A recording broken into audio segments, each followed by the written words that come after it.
저는 산악인 김창호입니다. 여러분도 오늘 가평에서 오셨죠? 가평. 예. 네. 식사도 하셨고. 예. 저는 오늘 산이 있고 사람이 있습니다. 산과 사람이 만나면은 위대한 일이 이렇게 벌어집니다. 근데 저는 그 산과 사람이 만나는 그 길에서 제가 어떤 길을 선택을 했고 어떻게 산을 오르고자 했고 그러한 예들을 얘기하면서 여러분들에게 제가 갔던 길을 얘기를 하려고 합니다. 저는 원래 산악인이 아니었어요.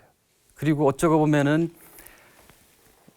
우연의 일치로 산악인의 길을 가게 됐고 어떻게 보면 또 필연이라는 게 있어서 저는 산악인을 길을 간 것 같아요. 그것은 어쩌면 제가 선택한 것도 있고 타인에 의해서 타자에 의해서 살짝 밀려서 갔을 수도 있어요. 여러분들은 지금 근무하시는 데를 실제 어떻게 선택하셨는지도 아마 그 두 가지 중에 하나일 거라고 생각을 해요. 저는 이제 대학을 들어가서 동아리 활동을 몇 가지를 이렇게 하는데 그 중에 하나가 산악부였습니다. 이제 한참 스포츠의 열기가 막 물어익는 86 아시안 게임, 88 서울 올림픽 이 당시였습니다. 그래서 등산이라는 것을 시작을 하고 등산이라는 걸 하는 거는 고도 지향성이 높은 데를 올라가고자 하고 남이 못 간 데를 가고자 하는 게 본성이에요. 그래서 저도 자연스럽게 한국에 있는 북한산을 오르고 설악산을 오른 다음에는 어디를 가고 싶을까요? 백두산입니다. 맞습니다. 백두산을 가면은 또 가고 싶은 데가 우리가 높은 산들이 있는 히말라야를 가고자 했습니다. 그래서 히말라야를 갔습니다. 이 봉우리는 파키스탄에 있는 트랑고타우라는 봉우리예요. 높이는 얼마 없지 않아요. 6,284m인데 이 벽 높이가 2,000m입니다. 2,000m. 이 암벽을. 근데 저기를 어떻게 올라갈 거예요? 일단 시도를 했습니다. 세 가지입니다. 등산은. 내가 가야 될 올라갈 산이 있고 올라가야 될 내가 있고 그거를 올라가야 될 기술이 있는 겁니다. 자, 하단 2,000m를 등반을 하고 한 10일째였습니다. 그리고 등반을 제가 선등을 하다가 영상처럼 대암벽 등반은 이렇게 올라갑니다. 50m씩 한 마디 한 마디. 이 선등을 하다가 80m를 추락을 했습니다. 그리고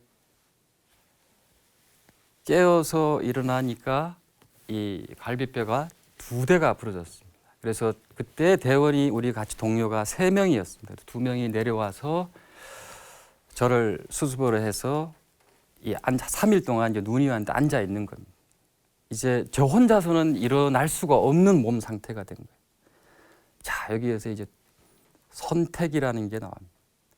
자, 이 히말라야 산을 가기 위해서는 굉장한 시간이 많이 걸립니다. 그때 저는 벌써 군에 있을 때부터 93년에 가기 위해서 90년부터 훈련을 하고 있었습니다. 내무반에 지금 생활관이라고 그러죠.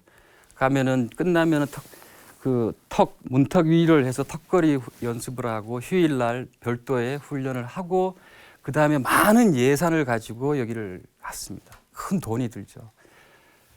자, 제가 아프면은 이제 결정은 대장 이전에 대원이 의견을 제시를 해야 됩니다.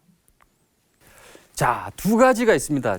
그런 상황에서 자, 안전하게 집으로 돌아가는 방법이 있고 우겨서 올라가는 위로 가는 방법이 있습니다. 몸은 지금 제 기능을 할 수가 없습니다. 어떻게 선택을 하시겠어요? 내 몸이 아프더라도 내가 내려가게 되면은 나머지 2명도 아무런 성취가 없이 집에를 가야 된다는 게 그게 너무 괴로웠습니다. 내가 몸 아픈 그 괴로움보다 그 동료가 내려가는 게 그냥 내려가는 게 너무 괴로워요. 그래서 계속 올라갑니다. 그래서 이 잡아줘야 동료가 잡아줘야 저는 일어날 수가 있었습니다. 근데도 선등을 해서 모든 등반을 마무리를 했습니다. 15박 16일 동안 저쪽 왼쪽 사진 보면 잠잘 데가 없습니다. 저기는 벽이니까. 저기에 3명이서 이렇게 앉아서 5일 동안 잠을 잔 겁니다. 그렇게 해서 그 다음날 또 올라가고 100m씩 마치 자벌레가 벽에서 매달려 올라가지. 왜 올라갔을까요, 저 인간한테? 그래서 다른 사람들은 그러면 산을 왜 올라갔는지를 간단하게 설명을 드려야 될 것 같아요. 자, 등산이라는 걸 영어로 하면 이제 알피니즘이라고 그래요. 그러니까 높은 눈이 있고 얼음이 있고 높은 산을 올라가는 그 행위를 등산이라고 그러는데 뭐하러? 거기 가서 수정을 캐고 사냥을 하고 어떤 특정한 목적이 있으면 등산이라고 그러지 않아요. 그냥 올라가는 그 자체 순수한 목적으로 올라가는 행위 그리고 거기에 대한 생각, 정신, 철학을 등산이라고 그래요. 자, 우리가 가는 길이 끝나는 그 위치에서 보면은 새로운 길을 가야 돼요. 미지의 세계를 탐험하고 잘 모르니까 예측이 불가능하고 불확실하고 이러한 곳을 모험을 합니다. 그리고 어떤 때는 굉장히 영하 50도의 극한과 그다음에 높은 데는 여기에 지금 산소의 3분의 1밖에 안 돼요. 그러한 것을 어떻게 이러한 다 모든 위험에 대해서 도전하고 극복해서 완성하는 게 등산입니다. 근데 문제는 이렇게 질문합니다. 제가 이제 대한산악연맹 그 등반 기술 이사로 있습니다. 그리고 히말라야 8,000m 14자를 세계 최단 기간 산소를 쓰지 않고 올라간 기록을 가지고 있습니다. 자, 그리고 해서 저는 이제 7,000m도 많이 올라가고 8,000m 13개 봉우리를 등정을 했습니다. 산소를 안 쓰고 마지막 에베레스트가 남았습니다. 저도 한 번에 시도를 했는데 에베레스트를 못 올라갔습니다. 저는 오른쪽에 안부의 마지막 정상을 가는 날이었고 한국 팀이 다른 루트로 길을 가다가 제가 알던 후배 2명이 추락사를 했습니다. 그래서 그때 2007년의 시도는 그 후배들 시신 수습하느라고 포기를 해야 됩니다. 에베레스트를 한 번 가려면은 5만 불 정도가 듭니다. 5만 불에서 7만 불 1인당. 그래서 다시 여기를 돌아온다면 난 특이한 걸로 할 거야. 어떻게? 마치 에베레스트가 바다에서 정상까지 가는 것처럼 내가 가진 아이디어와 창의적인 것, From Zero to 8848. 다른 말로 하면은 바다에서부터 정상까지 가는 겁니다. 어떤 슬로건으로? 도움은 안 받고 내 힘으로 바퀴 달린 걸 타되 오일을 안 쓰고 산소통도 안 쓰고 그전에는 선배님들은 산소통 쓰고 다 정상을 간 겁니다. 에베레스트나 이런 데를. 자, 조그맣게 해서 폐기물이 안 나면서 좀 친환경적으로 어떠한 방식으로 카약을 타는 겁니다. 이 카약 왜 타겠습니까? 그러니까 제가 가는 길은 과거에 걸었던 게 지금으로 이어져 오는 거예요. 저는 해병대 특수 수색 교육을 받았 그때 이걸 한 겁니다. 그러니까 이게 그때 끌어져 온 거죠. 자전거를 1000km를 타고 바다에 겐지지강 타고 인도평원을 건너서 트랙 걸었고 등반을 해서 에베레스트 정상에 가는 게 우리의 목표였습니다. 80일간. 야, 근데 에베레스트 정상에 왜 등정하기가 어려웠냐? 한번 말씀드렸습니다. 여기에 지금 우리가 숨 쉬는 것보다 30%의 산소밖에 없어요, 공기량이. 그러니까 마치 금붕어가 어항에서 나온 것처럼 8,000m 정상 갈 때는 아무리 숨을 쉬어도 산소가 안 들어오는 겁니다. 얼마나 고통스럽겠습니까? 그래서 여기서 숨 한 번 쉬면 3걸음을 걸으면 거기서는 숨을 30번 쉬면 한 걸음을 갈 수가 있는. 근데 또 한 가지 문제는 제가 세계 2번째로 올라간 8,611m에서 8,841m면은 겨울철에 거의 이 성층권하고 붙게 되는 겁니다. 비행기가 몇 미터 날아가면 제트기가 12,000m에서 15,000m로 날아가. 산소가 없는 거예요.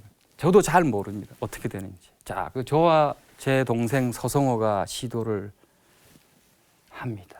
그러한 몸이 이렇게 저 과자 봉지는 한국에서 가져간 건데 산소가 공기 대기압이 그러니까 저렇게 빵빵하게 불어납니다. 어떻게 뇌도 붓고 그 다음에 심각해지면은 폐수종, 뇌수종 이러한 병으로 사망을 합니다.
여기 보면 저 왼쪽에는 산소통을 물고 있습니다. 이제 셀파들 우리 팀이 아닌데 셀파들이고 저는 아무 말을 못 합니다. 80 그러니까 다녀왔으면 막 정상에서 깃발 들고 막 환호를 해야 될 거 아니에요.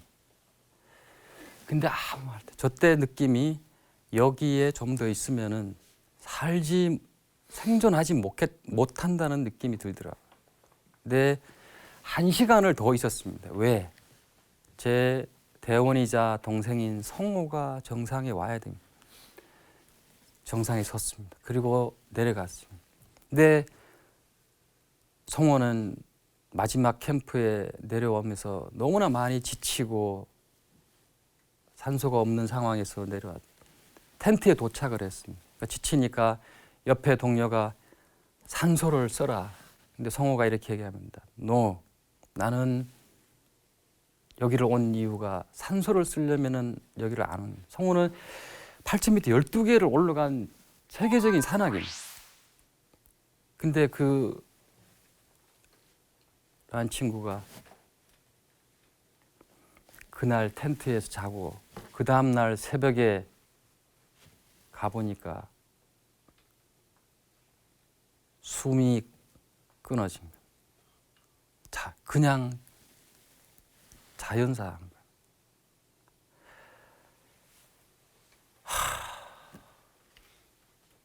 그토록 무산소라는 거는 극악한 겁니다.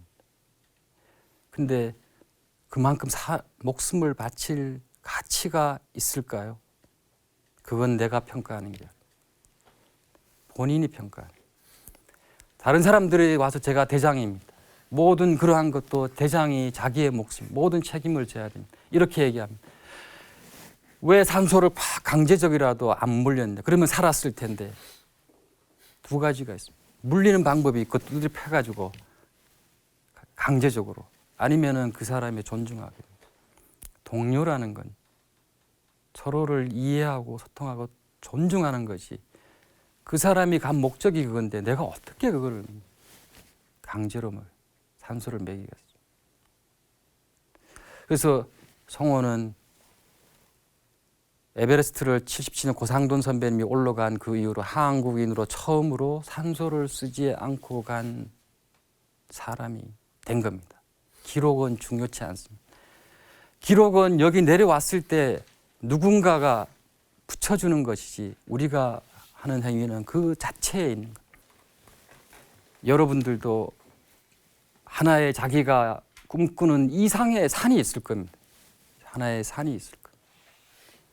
어떤 산을 선택하는 것도 자기의 선택이며 그 산이 있으면은 정상에 가는 길이 여러 가지가 있을 겁니다. 어떤 데는 가파른 데가 있고 어떤 데는 평평한 길이 있을 겁니다. 근데 그 선택의 길은 과거에 내가 걸어왔던 길의 연장선에 있으며 자, 한 등반가가 정상에 서 있습니다. 저 정상에 서면은 특별한 생각이 들까요? 정상은 정상일 뿐이고 거기에 서면은 잘 내려와야 됩니다. 제가 정상 30번을 가봤는데 잘 못 내려오면 문제가 발생을 하고 그 정상에서는 특별한 느낌이 없습니다. 오히려 이런 생각이 듭니다. 저쪽에 더 멋있는 산이 있네. 자, 하나의 또 다른 정상을 찾은 겁니다. 그래서 왜 내려올 걸 올라가십니까? 내려와야 저쪽 산을 갈 수가 있는 거예요. 여기서 마치 우리 손오공처럼 뛰어서 저 정상을 가는 거는 여러분도 다 의미가 없을 겁니다. 저는 저 자신에게 항상 이렇게 얘기합니다. 저는 이제 아이디가 히말라야 방랑자입니다.